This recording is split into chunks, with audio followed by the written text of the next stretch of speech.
Hello movie lovers, আশা করি সবাই বেশ ভালো আছেন।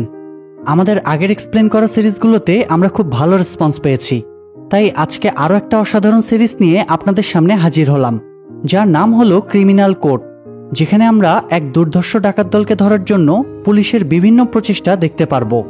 ইন্ট্রোতে বেশি কিছু বলছি না, তাহলে গল্পের আসল মজাটাই নষ্ট হয়ে যাবে। তবে এটা ঠিক যে গল্পের প্রত্যেকটা মুহূর্তে থাকা সাসপেন্স আপনাকে শেষ পর্যন্ত ধরে রাখবে। সিরিজটার প্রথম সিজন শুরু হয়েছে 2023 সালে, যেখানে মোট 8টা এপিসোড আছে, আর আজকের ভিডিওতে আমি প্রথম 3টা এপিসোড এক্সপ্লেন করব। গল্পের শুরুতেই আমরা দেখতে পাই প্যারাগুয়ের ফেডারেল পুলিশ টিম একটা কেসের ইনভেস্টিগেশন করছে। সেখানে আমরা গল্পের প্রধান চরিত্র বেনিসিওকে দেখতে পাই। বেনি তার টিম থেকে দূরে গিয়ে একটা অর্গানাইজেশনের ব্যাপারে ইনকোয়ারি করছিল, যারা তার খুব কাছের একজন সহকর্মীকে মেরে ফেলেছে।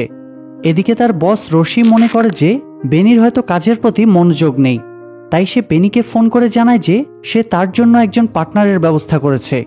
বেনিও তার কথা মেনে নেয়।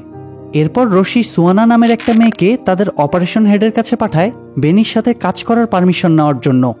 আসলে অপারেশন হেড সুয়ানাকে ফিল্ডে কাজ করতে দিতে চাইতো না, কারণ তার পরিবার আছে এবং একটা বাচ্চা আছে। আর বেনি যেহেতু কখনোই নিয়মনীতির তোয়াক্কা করতো না, তাই তার সাথে কাজ করা অনেক রিস্কি। কিন্তু সুয়ানা কোনো মতে বুঝিয়ে শুনিয়ে অপারেশন হেডকে রাজি করায়। এরপর সিন শিফট হলে আমরা দেখতে পাই একদল ডাকাত একটা ব্যাংকে ডাকাতি করতে যায়। তারা সেখানে ঢুকেই সবাইকে গান পয়েন্টে নিয়ে জিম্মি করে ফেলে। এরপর তারা লকার রুমে গিয়ে দেখে সেখানে কোনো টাকা নেই। সেটা দেখে তারা ভীষণ অবাক হয়, কারণ তাদের কাছে যে ম্যাপ ছিল সেটা অনুসারে ওই জায়গাতেই টাকা থাকার কথা। তখন তারা ব্যাংকের একজন স্টাফকে ভয় দেখিয়ে টাকা কোথায় রাখা হয় সেটা জানতে চায়। লোকটা প্রাণের ভয়ে তাদেরকে টাকার লোকেশন বলে দেয়, কিন্তু এরপরও ডাকাত দলের একজন ওই লোকটাকে মেরে ফেলে। তারপর তারা বোম ব্লাস্ট করে লকার খুলে টাকা নিয়ে পালিয়ে যায়। তবে এক্ষেত্রে তাদের একটা বৈশিষ্ট্য লক্ষ্য করা যায় যে তারা হাই রেটেড কারেন্সি, অর্থাৎ যে অর্থের মূল্য বেশি সেগুলো আগে কালেক্ট করে, আর কম মূল্যের অর্থগুলো সেখানেই ফেলে রেখে যায়। এদিকে সুয়ানা ডাকাতির নিউজটা জানতে পেরেই দ্রুত ইনভেস্টিগেশনের জন্য বেরিয়ে যায়। তখন তার হাজব্যান্ড তাকে আটকানোর চেষ্টা করে, তবুও সুয়ানা বাড়ি থেকে বেরিয়ে বেনির বাড়িতে যায়। আর বেনি তখন ওই কেসের ব্যাপারে রিসার্চ করছিল। এরই মাঝে সুয়ানার গাড়ির হর্ন শুনে বেনি বাড়ি থেকে বেরিয়ে আসে, কারণ তারা তো এখন থেকে টিম আকারে কাজ করবে। গাড়িতে উঠে বেনি সুয়ানাকে জানায় যে তাদেরকে ওই ডাকাতের আস্তানায় যেতে হবে। সুয়ানা তাই তার কথা মতো গাড়ি ড্রাইভ করতে শুরু করে, আর বেনি তাকে গাইড করতে থাকে। কিন্তু শহর থেকে বেশ কিছু দূর যাওয়ার পর সুয়ানা দেখে যে পুলিশ রেকর্ডে ডাকাতদের যে অ্যাড্রেস আছে এটা সেই জায়গা নয়। সে বুঝতে পারে নিশ্চয়ই বেনির অন্য কোনো প্ল্যান আছে। বেনি তাকে বোঝানোর চেষ্টা করে যে এটা শর্টকাট রাস্তা, কিন্তু সুয়ানা তার কথা বিশ্বাস করে না। একটা পর্যায়ে বেনি স্বীকার করে যে সে অন্য একটা জায়গাতেই যাচ্ছে, আর সে কনফিডেন্ট যে সেখানে গেলেই তারা ওই ডাকাতদের পেয়ে যাবে। সুয়ানা যদিও তার কথা মানতে চায় না, কিন্তু তারপরও বেনির কথায় বাধ্য হয়ে তার সাথে যেতে হয়। কিন্তু সেখানে গিয়ে তারা দেখে পুরো জায়গাটাই ফাঁকা। সুয়ানা তখন বিরক্ত হয়ে সেখান থেকে বেরিয়ে যেতে চায়, কিন্তু বেনি তাকে বাধা দেয়। এমন সময় তারা দূরে গাড়ির আওয়াজ শুনতে পায়। তখন তারা সেদিকে এগিয়ে গিয়ে দেখে ওই ডাকাত দলের লোকেরা টাকা ভাগাভাগি করে সেখান থেকে পালানোর প্রস্তুতি নিচ্ছে। সেটা দেখে বেনিরা দ্রুত সেখান থেকে পালিয়ে যায়, কারণ ওই ডাকাতরা সংখ্যায় বেশি ছিল এবং তাদের কাছে অনেক অত্যাধুনিক অস্ত্র ছিল। আর এদিকে বেনিরা ছিল মাত্র 2 জন, এবং তাদের কাছে একটা করে পিস্তল ছাড়া আর কিছুই ছিল না। তাই তারা দ্রুত ব্যাকআপ টিম পাঠানোর জন্য তাদের অফিসে যোগাযোগ করে। কিন্তু দুর্ভাগ্যবশত ব্যাকআপ টিম আসার আগেই তারা ওই ডাকাত দলের সামনে পড়ে যায়। তখন ডাকাত দলের লিডার দলের সবাইকে বেনিদের পিছনে লেলিয়ে দেয়। তবে সৌভাগ্যবশত বেনিরা কোনো মতে প্রাণ বাঁচিয়ে পালিয়ে যায়। আর ততক্ষণে ব্যাকআপ টিম এসে ডাকাত দলের উপর অ্যাটাক করে। সেখানে সেই ডাকাত দলের কয়েকজন মারা যায়, আর বাকিরা সেখান থেকে পালিয়ে যেতে সফল হয়। তখন রশি তার টিমকে অর্ডার দেয় যে তারা যেন বিভিন্ন এয়ারপোর্ট এবং ডক ইয়ার্ডগুলোতে গিয়ে যাদেরকে সন্দেহজনক বলে মনে হয় তাদেরকে ধরে নিয়ে আসে। সিন শিফট হলে আমরা দেখতে পাই ডাকাত দলের কয়েকজন একটা র্যান্ডম গাড়ি হাইজ্যাক করে সেই গাড়িতে শিফট হয়ে যায়, যাতে পুলিশ তাদের পর্যন্ত পৌঁছাতে না পারে। সেখানে ডাকাত দলের একজন গাড়িতে থাকা একজন মহিলার ব্যাগ থেকে একটা সসেজ বের করে খেতে শুরু করে। আরেকদিকে বেনি এবং সুয়ানা ওই এলাকার বাসগুলোকে চেক করতে গিয়ে একটা লোকের কাছে ব্যাগ ভর্তি টাকা পায়। তাকে নিয়ে অফিসে ফিরে তারা দেখে পুরো অফিস লোকারণ্য হয়ে গিয়েছে। তারা রশির কাছে গিয়ে এই বিষয়ে জানতে চাইলে রশি জানায় যে এদের সবাই সন্দেহ তালিকায় আছে। এরপর সুয়ানা গিয়ে তাদের ধরে আনা ওই লোকটাকে জিজ্ঞাসাবাদ করতে শুরু করে, কিন্তু লোকটা কোনোভাবে তার মুখ খোলে না। এরই মাঝে পুলিশ সেই গাড়িটার খোঁজ পায় যেটা ডাকাত দলের লোকেরা হাইজ্যাক করেছিল। তখন ফরেন্সিক এক্সপার্ট ইউরিকে গাড়িটা ইনভেস্টিগেট করতে পাঠিয়ে দেওয়া হয়। তার সাথে অন্য একটা ছেলেও যায় যে রিসেন্টলি ফেডারেলে জয়েন করেছে। সেখানে গিয়ে ইউরি ডাকাতদের খাওয়া সসেজের সামান্য অংশ খুঁজে পায়। এদিকে পুলিশ টিমের ধরে আনা ওই লোকগুলোর ফিঙ্গারপ্রিন্ট ম্যাচ করে বেনি জানতে পারে যে তাদের মধ্যে একজনের পুরনো ক্রিমিনাল রেকর্ড আছে, কিন্তু তখন সে পুলিশের হাতে ধরা পড়েনি। তাই বেনি গিয়ে তাকে জিজ্ঞাসাবাদ শুরু করে। এমন সময় তার চোখ পড়ে সেখানে থাকা অন্য একটা লোকের উপর। লোকটির চোখ মুখের ভাব দেখে বেনির মনে সন্দেহ জাগে। তাই সে রশির কাছে গিয়ে ওই লোকটাকে জিজ্ঞাসাবাদ করার পারমিশন চায়। সে এটাও জানায় যে ওই ডাকাতের সাথে হয়তো কয়েক মাস আগে হয়ে যাওয়া সেই অ্যাটাকেরও সম্পর্ক আছে, যেখানে বেনির সহকর্মী সান্তোষ মারা গিয়েছে। রশি তখন তাকে এই কেসের ফুল চার্জ দিয়ে দেয়। এরপর বেনি যখন লোকটাকে জিজ্ঞেস করে যে ডাকাতির রাতে সে ওই এরিয়াতে কী করছিল, তখন লোকটা জানায় যে সে তার পরিচিত একজনের গাড়ি সেখানে হ্যান্ড ওভার করতে গিয়েছিল, কিন্তু ফেরার পথে সেখানে বাস না পেয়ে তাকে রাতটা সেখানেই কাটাতে হয়। এটা শুনে সুয়ানা বাস কোম্পানিতে ফোন করে জানতে পারে যে সেদিন সন্ধ্যার পর বাস অ্যাভেলেবেল ছিল। তাই এ ব্যাপারে যখন ওই লোকের কাছে জানতে চাওয়া হয়, তখন সে বলে তার ওয়াইফ এবং বাচ্চা একদিন রাতে অ্যাক্সিডেন্টে মারা গিয়েছে। সেদিন থেকে সে রাতে ট্রাভেল করতে ভয় পায়। বেনিরা লোকটাকে আরও অনেক প্রশ্ন করে, আর লোকটাও খুব শান্তভাবে সেগুলোর উত্তর দিতে থাকে, কিন্তু তার উত্তরগুলো বেনিদের কাছে বিশ্বাসযোগ্য মনে হয় না। এরই মাঝে রশি তাদের জানায় যে এই ঘটনাটার সাথে যেহেতু ব্রাজিল জড়িত, তাই ব্রাজিল পুলিশ কেসটা টেক ওভার করতে চায়। সেটা শুনে তারা দুজন ভীষণ রেগে যায়, কারণ শুরু থেকে তারাই কেসটা হ্যান্ডেল করছে, আর এখন ব্রাজিল পুলিশ এসে সব ক্রেডিট নিয়ে নিবে। কিন্তু রশিরও কিছু করার ছিল না। এমন সময় ইউরি এসে তাকে ওই সসেজ দেখায় আর জানায় যে ওই সসেজে থাকা ডিএনএর মাধ্যমে তারা সেই লোকটাকে আইডেন্টিফাই করতে পারবে। সেটা শুনে রশির মাথায় একটা প্ল্যান আসে।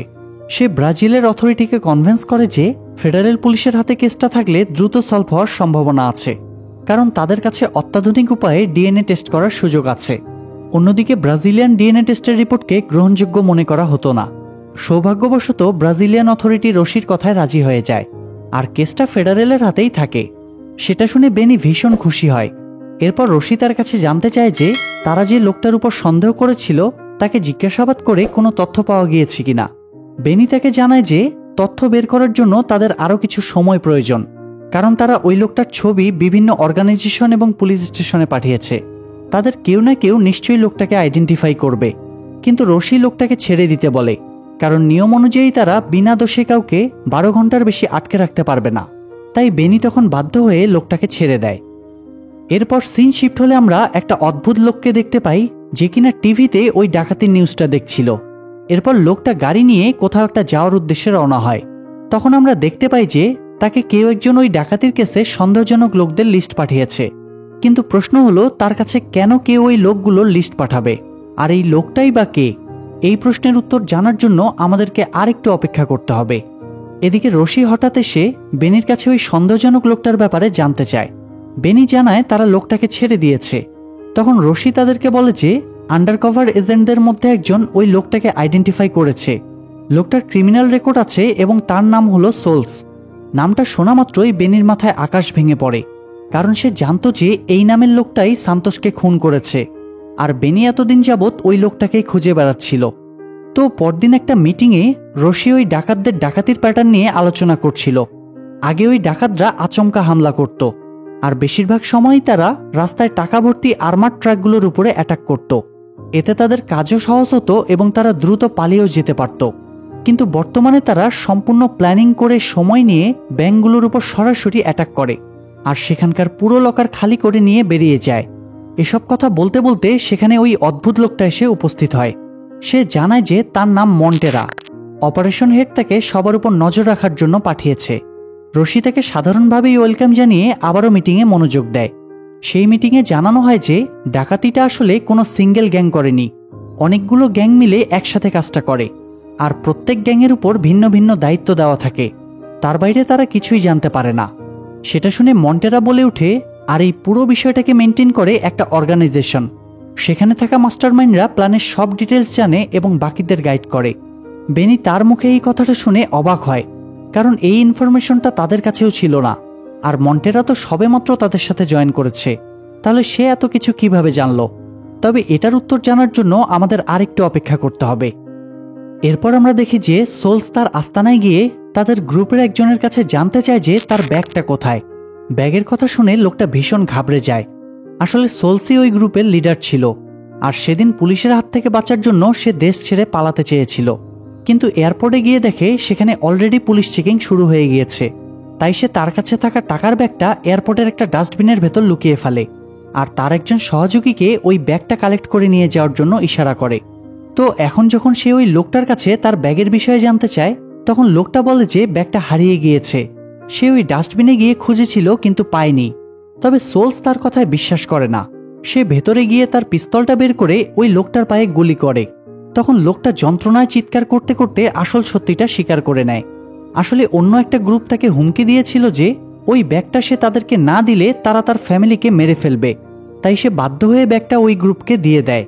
এটা শোনার পর সোলস রাগের মাথায় লোকটাকে গুলি করে মেরে ফেলে, আর বাকিদেরকে ব্যাগটা উদ্ধার করে আনার অর্ডার দেয়। এদিকে বেনিরা সেই ডাকাতি হওয়া ব্যাংকে ইনভেস্টিগেশন করার উদ্দেশ্যে রওনা হয়, কিন্তু রাস্তায় অনেক জ্যাম থাকার কারণে তারা সামনের দিকে এগুতে পারছিল না। তাই বেনি সুয়ানাকে গাড়িতে রেখে অন্য একটা লোকের বাইকে করে লোকেশনে চলে যায়। সেখানে গিয়ে সে তার একজন ব্রাজিলিয়ান এজেন্টের সাথে কথা বলে ওই ডাকাতির বিষয়ে বিভিন্ন তথ্য বের করে। এরই মাঝে সেখানে সুয়ানাও পৌঁছে যায়। তার সাথে ইউরি এবং ওই নতুন ছেলেটাও ছিল। তারা ডাকাতির দিনের সিসিটিভি ফুটেজটা চেক করতে শুরু করে। তখনই ইউরি হঠাৎ লক্ষ্য করে ডাকাতি হওয়ার ঠিক আগ মুহূর্তে একটা ভ্যান এসে ব্যাংকের সামনে দাঁড়িয়েছিল, কিন্তু এর আগে কখনোই ভ্যানটা সেখানে দেখা যায়নি। তখন ইউরি সবাইকে বুঝিয়ে বলে যে ওই ভ্যানটা মূলত ফায়ার প্রোটেক্টর হিসেবে ব্যবহার করা হয়েছে, যাতে তারা ব্যাংকের ভেতরে বোম ব্লাস্ট করলে সেটার কারণে শহরের অন্য কারো কোনো ক্ষতি না হয়। তখন বেনি সেই গাড়ির ড্রাইভারকে অ্যারেস্ট করার সিদ্ধান্ত নেয়, কারণ তার মাধ্যমেই পুলিশ ওই ডাকাত দলের সূত্র খুঁজে পেতে পারে। কিন্তু সুয়ানা তার কথায় রাজি হয় না, কারণ তারা বসের পারমিশন ছাড়া কাউকে অ্যারেস্ট করতে পারবে না। তখন বেনি তাকে বোঝায় যে অ্যারেস্ট না করতে পারলেও লোকটার সাথে কিছু কথা তো বলা যাবে। তখন সুয়ানা তার সাথে গিয়ে সেই ড্রাইভারের বাড়ির উপর নজর রাখতে থাকে, আর কথায় কথায় সুয়ানা বেনির কাছে সান্তোসের মৃত্যুর ব্যাপারে জানতে চায়। বেনি তখন সুয়ানাকে একটা ভিডিও দেখায়। মূলত সেদিন একদল লোক তাদের সাথীদেরকে ছাড়িয়ে নেওয়ার জন্য জেলে হামলা করে। তখন সান্তোস সেখানে ডিউটিরত ছিল। সে ওই লোকগুলোকে বাধা দেওয়ার অনেক চেষ্টা করে, কিন্তু পারে না। ওই লোকগুলো নির্মমভাবে সান্তোসকে মেরে ফেলে। দুর্ভাগ্যবশত বেনি সেদিন ডিউটিতে ছিল না, তাই সে তার বন্ধুকে বাঁচাতে পারেনি। কিন্তু পরবর্তীতে সে ওই লোকগুলোকে শাস্তি দিতে চেয়েছিল, তবে সে সান্তোসের ক্লোজ ফ্রেন্ড হওয়ার কারণে তাকে ওই কেস থেকে সরিয়ে দেওয়া হয়। সুয়ানাও তখন সেই ভিডিওতে দেখে তারা সান্তোসকে কতটা নির্মমভাবে খুন করেছে। এরপর বেনি তাকে বলে যে বর্তমানে তার জীবনের একটাই লক্ষ্য, সেটা হলো সান্তোসের খুনিদেরকে শাস্তি দেওয়া। আর সে এটাও জানতো যে ওই ডাকাত দলের লোকেরাই মূলত সেদিন জেলে অ্যাটাক করেছিল। তবে সুয়ানা তাকে এই ভিডিওটা ডিলিট করে দিতে বলে, যাতে সে ওই ভিডিওটা দেখে বারবার কষ্ট না পায়। এসব কথা বলতে বলতেই ওই ড্রাইভার বাড়ি থেকে বেরিয়ে আসে, কিন্তু বেরুনের সাথে সাথেই কেউ তাকে কিডন্যাপ করে নিয়ে যায়। সেটা দেখে বেনিরা তাকে ফলো করতে শুরু করে, আর সৌভাগ্যবশত কিছুদিন গিয়েই তারা সেই লোকটাকে ধরে ফেলে আর তাকে সাথে নিয়ে সেখান থেকে বেরিয়ে যায়। এদিকে মন্টেরা রশির কাছে ফিল্ডে গিয়ে কাজ করার পারমিশন চায়, যাতে সে দ্রুত কেসটা সলভ করতে পারে। কিন্তু রশি এতে রাজি হয় না, কারণ মন্টেরাকে কোনো কারণে সাসপেন্ড করে দেওয়া হয়েছিল, আর এখানে তাকে শুধুমাত্র সবার উপর নজর রাখতে পাঠানো হয়েছে, ফিল্ডে কাজ করার জন্য নয়। এরপর সিন শিফট হলে আমরা দেখি যে বেনিরা রাস্তায় দাঁড়িয়ে ড্রাইভার লোকটাকে জিজ্ঞাসাবাদ করতে শুরু করেছে। বেনি তাকে আশ্বস্ত করে যে সে যদি সব সত্যি বলে তাহলে তাকে উইটনেস প্রোটেকশনের আওতায় রাখা হবে। তখন লোকটা তাদেরকে জানায় যে তাকে ডাকাত দলের লোকেরা টাকার বিনিময়ে গাড়িটা ওই জায়গায় পার্ক করতে বলেছিল, আর তাকে টাকা দিয়েছিল আলভি নামের একটা লোক। এরপর ড্রাইভার লোকটা তাদেরকে একটা বাড়ির অ্যাড্রেস দেয়, যেখান থেকে সে তার কাজের জন্য টাকা কালেক্ট করেছিল। অ্যাড্রেস পেয়ে বেনিরা তৎক্ষণাৎ সেই বাড়ির উদ্দেশ্যে রওনা হয়, আর সেই সাথে তার টিমকেও সেখানে পৌঁছাতে বলে। সেখানে পৌঁছে তারা বুঝতে পারে এটাই ওই ডাকাতদের আস্তানা। সেখানে তারা ডাকাতদের ব্যবহার করা অনেক জিনিস দেখতে পায়, যেখান থেকে তাদের ডিএনএ স্যাম্পল পাওয়া যাবে। এটা জেনে রশি ভীষণ খুশি হয়, আর ইউরি সেখান থেকে মোট 60 জনের ডিএনএ স্যাম্পল কালেক্ট করে। এদিকে বেনি এবং সুয়ানা তাদের কাছে থাকা সেই লোকটাকে আবারও জিজ্ঞাসাবাদ করে, কারণ তারা খোঁজ নিয়ে জানতে পেরেছে যে ওই লোকটার নামই আলভি। লোকটা প্রথমে মুখ না খুললেও পরবর্তীতে বেনির চাপে পড়ে সে বাধ্য হয়ে সবকিছু স্বীকার করে নেয়। সে জানায় যে তার দায়িত্ব ছিল ডাকাতির পর সবাইকে সেখান থেকে রেস্কিউ করা, এর বেশি সে কিছুই জানে না। এরপর যখন বেনি তার কাছে তাদের পরবর্তী প্ল্যান সম্পর্কে জানতে চায়, তখন লোকটা জানায় সেটার ব্যাপারে সে বেশি কিছু জানে না। সে শুধুমাত্র এটা জানে যে তাদের এবারের অ্যাটাক আগেরগুলোর থেকে 3 গুণ বড় হতে যাচ্ছে। এটা শুনে বেনি বেরিয়ে গিয়ে ওই ড্রাইভারকে নিয়ে রাস্তায় ছেড়ে দেয়, আর তার হাতে কিছু টাকা ধরিয়ে দিলে লোকটা তখন তার কাছে জানতে চায় যে তার উইটনেস প্রোটেকশনের কি হবে, কিন্তু বেনি তার কথায় পাত্তা না দিয়ে তাকে সেখান থেকে তাড়িয়ে দেয়। অন্যদিকে মন্টেরা লুকিয়ে লুকিয়ে তার এক ইনফরমারের সাথে গিয়ে দেখা করে, আর তার কাছে ওই ডাকাত দলের মেইন মাস্টারমাইন্ডের সম্পর্কে জানতে চায়। তখন লোকটা তাকে রিয়াদ নামের একটা লোকের কথা বলে, যাকে কিং অব বর্ডার নামে ডাকা হয়। লোকটা নিজে আড়ালে থেকে অর্গানাইজেশনের নামে তার টিমকে লিড করত, আর এই সব কিছু সূত্রপাত হয়েছে ব্রাজিল প্যারাগুয়ে বর্ডার থেকে। অনেকেই মনে করে বর্ডার শুধু দুটো দেশকে আলাদা করার জন্য তৈরি হয়েছে, কিন্তু কিছু মানুষ যে সেই বর্ডারে নিজেদের অন্যায়ের সাম্রাজ্য গড়ে তুলেছে সেটা তারা জানে না। এরপর সিন শিফট হলে আমরা দেখতে পাই সোলস তাদের গ্রুপের ম্যানেজারের কাছে গিয়ে জানায় যে তাদের ডাকাতি করা বেশিরভাগ টাকাই পুলিশ জব্দ করে নিয়েছে। সেটা শুনে সেই লোকগুলো দ্রুত তাদের বসকে ফোন করে। সোলস তখন তার বসকে পুরো বিষয়টা বুঝিয়ে বলে। এরপর তার বস খোঁজ নিয়ে দেখে যে সোলস সত্যিই বলেছে, তাই সে সোলসকে এবারের মতো ছেড়ে দেয়। তবে সেই সাথে তাকে 3 মাসের মধ্যে $30 মিলিয়ন জোগাড় করার দায়িত্ব দেয়। টাকাটা সময় মতো অর্গানাইজেশনের হাতে পৌঁছালেই সে তাদেরকে শান্তিতে থাকতে দিবে। সোলস বুঝে উঠতে পারছিল না যে এত কম সময়ের মধ্যে এত টাকা সে কিভাবে জোগাড় করবে, কিন্তু বসের কথা মানা ছাড়া তার কাছে আর কোনো উপায় ছিল না। এদিকে পুলিশ ডাকাতদের আস্তানা থেকে পাওয়া ডিএনএ স্যাম্পলগুলো ম্যাচ করে সেই লোকগুলোকে ধরতে শুরু করে। তারা খুব দ্রুতই বেশ কয়েকজনকে অ্যারেস্ট করে। এরই মাঝে মন্টেরা লুকিয়ে লুকিয়ে অফিসের ভেতর এনকোয়ারি করতে থাকে। অফিসে তখন কনস্ট্রাকশনের কাজ চলছিল, যে কারণে ইউরির ল্যাবের দরজা খোলা ছিল। মন্টেরা তখন সুযোগ বুঝে ল্যাবে ঢুকে যায়, তবে তাকে দেখে ইউরি বেশ অবাক হয়। মন্টেরা সেখানে লক্ষ্য করে ইউরি মামুটো নামের একটা লোকের ফোনের পাসওয়ার্ড হ্যাক করছে। মামুটো ওই ডাকাত দলেরই সদস্য ছিল, যে কিনা পুলিশের প্রথম অ্যাটাকে মারা গিয়েছিল। মন্টেরা ইউরির কাছ থেকে জানতে পারে যে পাসওয়ার্ড হ্যাক করতে আর 13 ঘন্টা সময় লাগবে। তখন মন্টেরা সেখান থেকে বেরিয়ে তার ফোনে 13 ঘন্টার টাইমার সেট করে নেয়। এরপর সিন শিফট হলে আমরা দেখতে পাই সোলস রোলেটা নামের একটা লোকের সাথে দেখা করতে যায়। রোলেটা মূলত তাদেরকে ডাকাতির বিভিন্ন সোর্স খুঁজে দিত, তাই সে রোলেটার কাছে গিয়ে জানায় যে তাকে 3 মাসের মধ্যে $30 মিলিয়ন জোগাড় করতে হবে অর্গানাইজেশনের জন্য। সেটা শুনে রোলেটা সাফ সাফ জানিয়ে দেয় যে এটা কোনোভাবেই সম্ভব নয়, কারণ পুলিশ এখন চারিদিকে তাদেরকেই খুঁজে বেড়াচ্ছে। এই মুহূর্তে কোনো পদক্ষেপ নিলেই তাদেরকে বিপদে পড়তে হবে। কিন্তু সোলস তাকে জোর করতে থাকে, কারণ তার হাতে বেশি সময় নেই। তখন লোকটা তাকে আশ্বস্ত করে যে সে অবশ্যই তাকে হেল্প করার চেষ্টা করবে। অন্যদিকে পুলিশ যাদেরকে অ্যারেস্ট করেছিল, অর্থাৎ যাদের ডিএনএ স্যাম্পল পাওয়া গিয়েছিল, তাদের কারোর সাথে এই রিসেন্ট ডাকাতির কোনো কানেকশন খুঁজে পাওয়া যাচ্ছিল না। কিন্তু পুলিশ এটা জানতো যে তারা কোনো না কোনোভাবে কানেক্টেড। এটা নিয়ে তাদের টিমের মধ্যে দ্বিমত শুরু হয়। এমন সময় বেনি হঠাৎ সেখান থেকে উঠে গিয়ে প্রফেসর অ্যাসেন্সকে তাদের মিটিংয়ে নিয়ে আসে। তবে রশির কাছে এই বিষয়টা ভালো লাগে না, কারণ রশির সাথে তার সব সময় ঝামেলা বেঁধে থাকত। যাই হোক, কেসের সাথে রশি কোনো রিয়্যাক্ট করে না। এরপর প্রফেসর পুরো কেস ফাইলটা স্টাডি করে ওই লোকগুলোর ভিতরে লিঙ্ক খুঁজে বের করে। সেখান থেকে তারা রোলেটার ব্যাপারেও জানতে পারে, মানে যার কাছে একটু আগে সোলস সহযোগিতার জন্য গিয়েছিল। এদিকে আমরা দুজন পুলিশ অফিসারকে রোলেটার সাথে দেখা করতে দেখি। তারা মূলত রোলেটার হয়ে কাজ করত, কিন্তু সেদিন পেমেন্ট বাড়ানোর বিষয় নিয়ে তাদের মধ্যে ঝগড়া হয়। তারা রোলেটার কাছে বেশি টাকা দাবি করছিল, তবে রোলেটার কাছে টাকা থাকা সত্ত্বেও সে তাদেরকে টাকা দিতে রাজি হচ্ছিল না। লোকগুলো তখন তাকে হুমকি দিয়ে সেখান থেকে বেরিয়ে যায়। তারা যাওয়ার পর রোলেটা তার কাছে থাকা টাকাগুলো লকারে লুকিয়ে রাখে। তো সেদিন রাতে সে বন্ধুদের সাথে বসে জুয়া খেলছিল।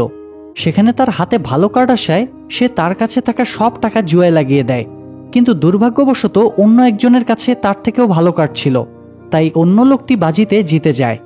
আরেকদিকে বেনি তার এক ইনফরমারের কাছে গিয়ে রোলেটার ব্যাপারে জানতে চায়, কিন্তু মেয়েটা রোলেটার ব্যাপারে কিছুই জানত না।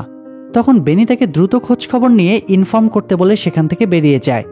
এরই মাঝে 13 ঘন্টা পার হয়ে যায়, আর মন্টেরা তখন ইউরির অনুপস্থিতির সুযোগ নিয়ে তার ল্যাবে ঢুকে মামুটার ফোন থেকে কিছু ইনফরমেশন কালেক্ট করে বেরিয়ে আসে। আসলে সে নিজে থেকেই ওই লোকগুলোর ব্যাপারে খোঁজ খবর নিচ্ছিল, এমনকি সে ওই লোকগুলোর আস্তানা পর্যন্তও পৌঁছে যায়। কিন্তু যখন সে অফিসিয়ালি কেসে ইনভলভ হতে চায়, তখন অপারেশন হেড রাজি হয় না। এতে মন্টেরার খুব রাগ হয়, কিন্তু সে প্রকাশ করতে পারত না, কারণ সে তো সাসপেন্ডেড অবস্থায় ছিল। এদিকে বেনি সেই ইনফরমার থেকে ফোন করে রোলেটার অফিসের লোকেশন জানায়। বেনি তৎক্ষণাৎ সুয়ানাকে নিয়ে রোলেটার অফিসের একটা লোককে ফলো করে রোলেটার বাড়ি পর্যন্ত পৌঁছে যায়। এরপর রোলেটা বের হয়ে সেই লোকের সাথে কথা বলতে শুরু করে। তার হাতে তখন একটা বিয়ারের ক্যান ছিল। কথা শেষে রোলেটা বিয়ারের ক্যানটা ডাস্টবিনে ফেলে দিয়ে ভিতরে চলে যায়। সুয়ানা তখন ডিএনএ স্যাম্পল ম্যাচ করার জন্য ডাস্টবিন থেকে ক্যানটা উঠিয়ে নেয়। কিন্তু সেটা অফিসে নিয়ে যাওয়ার পর রশি সেটা প্রমাণ হিসেবে অ্যাকসেপ্ট করতে চায় না, কারণ তাদের কাছে এমন কোনো প্রমাণ ছিল না যে ওই বিয়ার ক্যানটা আসলেই রোলেটার। তারপরও সুয়ানা কোনো মতে রশিকে বুঝিয়ে শুনিয়ে ক্যানটা ডিএনএ টেস্টের জন্য পাঠিয়ে দেয়। এরপর দেখা যায় বেনি আর সুয়ানা গিয়ে রোলেটার বাড়ির উপর নজর রাখতে শুরু করে। কিছুক্ষণ পর রশি ওই নতুন ছেলেটাকে সেখানে পাঠিয়ে দেয় আর বেনিদের সেখান থেকে ফিরে আসতে বলে।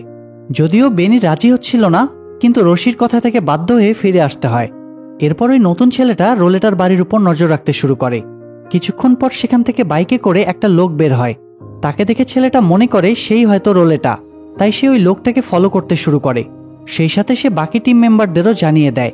কিন্তু কিছু দূর যাওয়ার পর সে দেখে লোকটা রোলেটা নয়। অন্যদিকে রোলেটাকে তখন দেখা যায় সে সোলসকে ডেকে একটা ব্যাংকের অ্যাড্রেস দেয় যেখানে তারা ডাকাতি করতে পারবে। সে সোলসকে জানায় যে ওই ব্যাংকের ম্যানেজার একটু ভীতু প্রকৃতির লোক, তাই যদি কোনোভাবে তার পরিবারকে জিম্মি করা যায় তাহলে ম্যানেজার নিজেই তাদেরকে ডাকাতি করতে সাহায্য করবে। সোলস সেই প্ল্যান অনুযায়ী কাজ করতে রাজি হয়। এদিকে বেনিরা আবারও রোলেটার উপর নজর রাখতে শুরু করে। রোলেটা তখন বাইরে ছিল। কিছুক্ষণ পর বাড়িতে ফিরে সে দেখে সেই পুলিশ দুজন তার জন্য অপেক্ষা করছে, যারা তার কাছ থেকে বেশি টাকা দাবি করেছিল। তবে রোলেটা এবারও তাদের ফিরিয়ে দেয়, কিন্তু তারা এবার ফিরে না গিয়ে বরং তারা রোলেটাকে কিডন্যাপ করে নিয়ে যায়। বেনিদের কাছে তখন বিষয়টা সন্দেহজনক মনে হলে তারা ওই লোকগুলোকে ফলো করতে শুরু করে। লোকগুলো রোলেটাকে একটা পুরনো বিল্ডিংয়ে নিয়ে যায়। বেনিরাও তাদের পেছন পেছন সেখানে পৌঁছে যায়, আর এরপর তাদের মধ্যে সেখানে গোলাগুলি শুরু হয়। একটা পর্যায়ে বেনিরা ভিতরে গিয়ে দেখে খণ্ড খণ্ড করে কাটা রোলেটার ডেড বডিটা সেখানে পড়ে আছে। এটা দেখে তারা ভীষণ অবাক হয়। তবে সৌভাগ্যবশত তারা সেখান থেকে ওই পুলিশ দুজনকে অ্যারেস্ট করতে সফল হয়। কিন্তু এসবের মাঝে সুয়ানার গায়ে একটা গুলি লাগে। সেটা দেখে বেনি দ্রুত গিয়ে তাকে সামলায় এবং তাকে হসপিটালে নিয়ে যায়। এরপর পরদিন সে সুয়ানার বাড়িতে গিয়ে সুয়ানার হাজব্যান্ড ফার্নান্দোকে বিষয়টা জানায়। সেটা শুনে ফার্নান্দো ভীষণ রেগে যায়, কারণ সে কখনোই ফিল্ডে গিয়ে সুয়ানার কাজ করা পছন্দ করত না। তার উপর আবার বেনির সাথে, কারণ সে বেনিকে সহ্যই করতে পারত না। তাই এখানে সে বেনিকে অনেক অপমান করে এবং তাকে সুয়ানার থেকে দূরে থাকতে বলে। বেনিও তখন চুপচাপ সেখান থেকে বেরিয়ে যায়। এদিকে রশি ওই পুলিশ দুজনকে জিজ্ঞাসাবাদ করে জানতে পারে যে রোলেটার সাথে সোলসের খুব ভালো সম্পর্ক ছিল, কিন্তু সেই সম্পর্কটা ঠিক কেমন আর ওই লোকগুলোই বা রোলেটার জন্য ঠিক কী কাজ করত সেসব আমরা জানতে পারবো পরের ভিডিওতে। আসলে প্রথম ভিডিওতে আমি সিরিজের খুব বেসিক ব্যাপারগুলো ক্লিয়ার করেছি, তবে পরের ভিডিওগুলোতে সেই লেভেলের অ্যাকশন আর সাসপেন্স থাকবে, তাই পরের ভিডিওগুলো মিস করবেন না। তাহলে লাইক আর কমেন্টের কাজটা সেরে ফেলুন, আর চ্যানেলে নতুন হয়ে থাকলে সাবস্ক্রাইব করে বেল বাটনটি অল প্রেস করে রাখুন।